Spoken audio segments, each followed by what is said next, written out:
7 minute হলে এটা নামিয়ে দিতে হবে, বুঝলি? তো এটা কি 25 ডিসেম্বর স্পেশাল কোনো রেসিপি? হ্যাঁ, বলতেই পারিস। আর পিকনিক তো অনেকেই করে 25 ডিসেম্বরে। তো আমি ভাবলাম যে আজকে একটু স্পেশাল ভাবে চিকেনটা বানাই, তাই ধাবা স্টাইলে চিকেন করছি। ঘিয়ের অবস্থা খুবই খারাপ, জমে গেছে না শীতে, একদম দেখে মনে হচ্ছে অনেক ঝাল হয়েছে। হ্যাঁ। গুড আফটারনুন, তোমরা সবাই কেমন আছো? তো আজকে আমি বানাবো ধাবা স্টাইলে চিকেন রেসিপি। তো চলো রেসিপিটা শুরু করা যাক। কয়েকটা পেঁয়াজ নিয়ে নিচ্ছি, আগে কেটে নিই, তারপর বুঝবো কতটা লাগবে। পেঁয়াজ কাটতে কাটতে চোখ দিয়ে জল বেরিয়ে যাবে। যা, আবার পড়েও গেল ওদিকে একটা। এবার পেঁয়াজটাকে ঝিরিঝিরি করে কেটে নেব।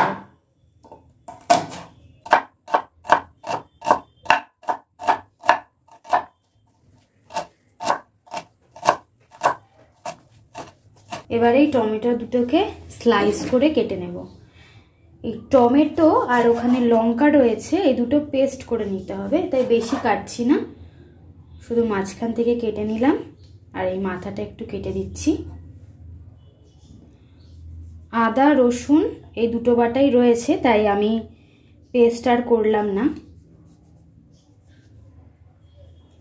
মাঝখান দিয়ে আরও একটা স্লাইস করে দিচ্ছি, তাহলে পেস্ট হয়ে যাবে খুব তাড়াতাড়ি।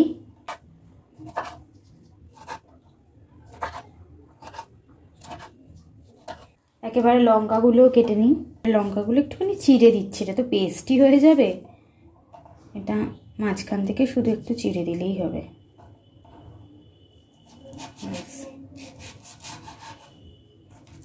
এবার এটা পেস্ট করে নিই। এবার এই টমেটো কুচিগুলো দিয়ে দিচ্ছি মিক্সারের বাটিতে। এটাকে আমি পেস্ট করে নেব। প্রথমে 1 চামচ ঘি দিয়ে দিচ্ছি, আর ঘিয়ের মধ্যে দিয়ে দিচ্ছি সাদা তেল, আর দিচ্ছি একটু সাদা জিরে। জিরেটা হালকা ভাজা হয়ে গেছে, এবার আমি চিকেনগুলো দিয়ে দিচ্ছি।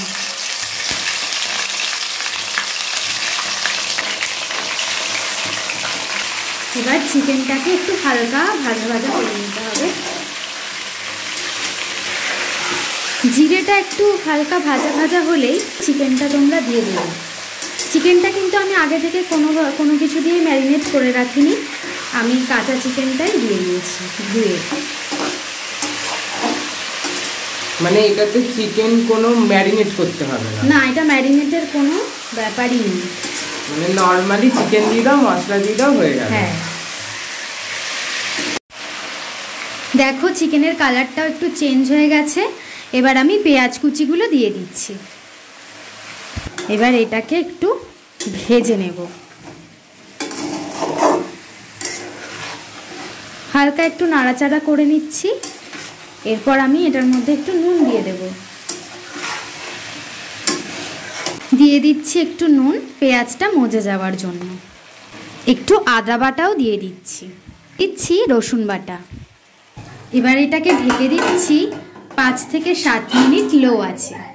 তো 7 মিনিট হয়ে গেছে, আমি এবার এই ঢাকাটা খুলে দিচ্ছি।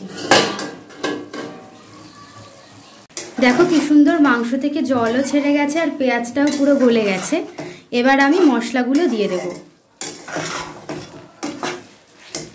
এখানে দিচ্ছি কাশ্মীরি লঙ্কার গুঁড়ো, আর 1 চামচও দিয়ে দিচ্ছি, আর দিয়ে দিচ্ছি হলুদ গুঁড়ো। এবার চিকেনের সাথে এই মশলাগুলো মিশিয়ে নিচ্ছি।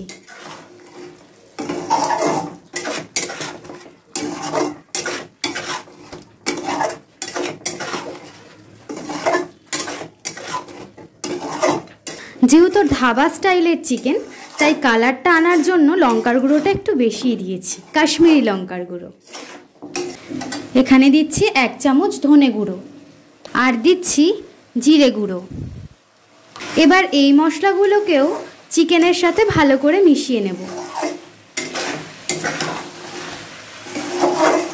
দেখো মশলাটা থেকে তেলটা ছেড়ে এসেছে, তাই আমি এখানে টমেটো আর লঙ্কার পেস্টটা দিয়ে দিলাম। এবার এটাকেও ভালো করে নাড়াচাড়া করে নেব। স্বাদ মতো নুন দিয়ে দিচ্ছি। আবার এটাকে ঢেকে রাখবো 5 থেকে 7 মিনিট, একদম লো আছে। দইটা ছেঁকে রেখেছিলাম, তো এবার এটাকে ভালো করে ফেটিয়ে নেব।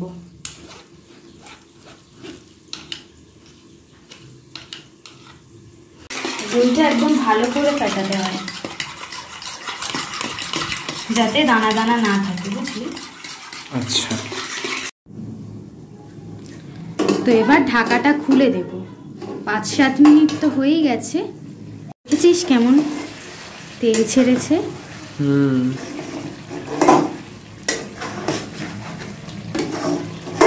এবার আমি ফেটিয়ে রাখা টক দইটা দিয়ে দিচ্ছি। চিকেনে একটু টক দই না দিলে দেখবে ভালো লাগে না। এবার এটাকে আমি ভালো করে মিশিয়ে নেব। এবার এটাকে আবারও ঢেকে দেব 4 থেকে 5 মিনিট, লো আছে। ধনে পাতাটা একটু কেটে নিই ঝিরিঝিরি করে। 4-5 মিনিট হয়ে গেছে, এবার ঢাকাটা খুলে দিচ্ছি। কালারটা খুব সুন্দর এসেছে, একদম জল ছাড়াই কিন্তু এই চিকেন রেসিপিটা করা যায়। দিয়ে দিচ্ছি 1 চামচ গোলমরিচ গুঁড়ো,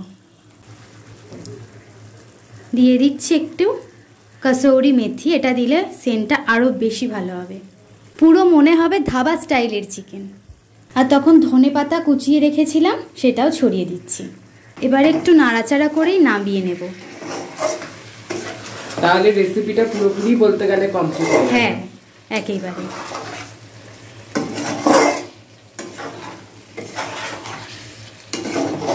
খেয়ে দেখ কেমন হয়েছে। ভালো আছে মা? খুব ভালো হয়েছে। মনে হচ্ছে ধাবাতে চলে এসেছি, পুরো ধাবা স্টাইলে চিকেন হয়েছে একদম।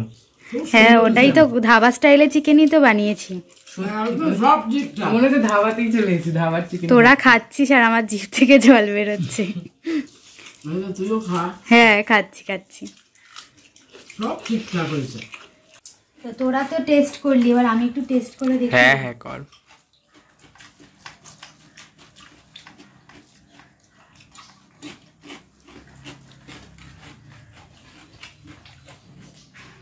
বল কেমন হয়েছে নিজের হাতে তৈরি করা রেসিপি? দারুণ লাগছে আমার,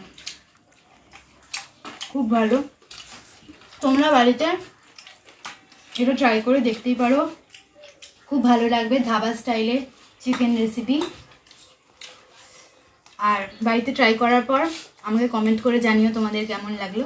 আর ভিডিওটা ভালো লাগলে অবশ্যই লাইক, কমেন্ট এবং সাবস্ক্রাইব করে দিও।